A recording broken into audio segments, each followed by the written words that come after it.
How, what do you think he's feeling right now? I think he's incredibly unnerved. He's not 100% sure what's actually going on, and that's the part that's really scaring him the most. Nobody's telling him the truth. So, Donald, if you're watching, here's the truth. The truth is you're in trouble.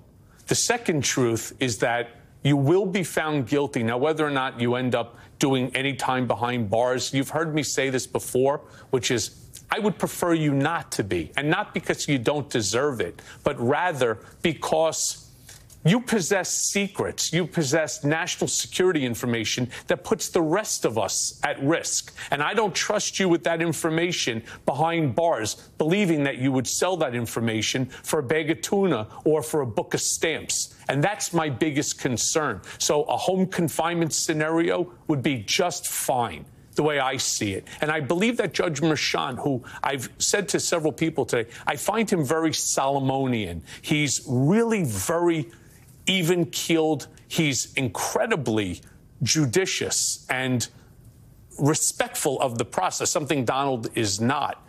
I believe that he will make the right decision, and the right decision will be not just for Donald, but really for respect to the office of the presidency.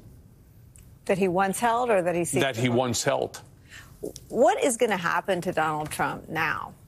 Yeah, look, I'm not a prognosticator, though I've been pretty good at it so far, to pat myself on the shoulder, if I may. I think Donald loses, and I think he loses by a landslide.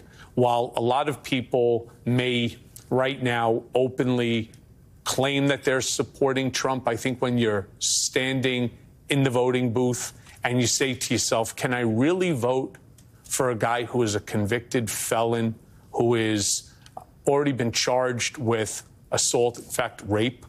Can you go with somebody who is absolutely unhinged and says the wild and crazy and stupid things that this man says? Can you really put America in that position with whether it's adversaries or allies, with foreign dignitaries, where he will disrespect anyone? He will do anything so long as it benefits him. He will sell, as I believe that he has already done, shown top secret documents to adversaries or to folks who have no right to see those documents. We know that the Australian billionaire at Mar-a-Lago, the fact that the guy's a billionaire doesn't give him rights that you and I do not have. He did not have the right to see those documents. But Donald started waving them around like they were a comic book or, you know, some just random piece of paper. They are not. They are secrets that put American service persons in harm's way. One was about a nuclear sub and how many nuclear warheads are on that specific vessel. Are you crazy?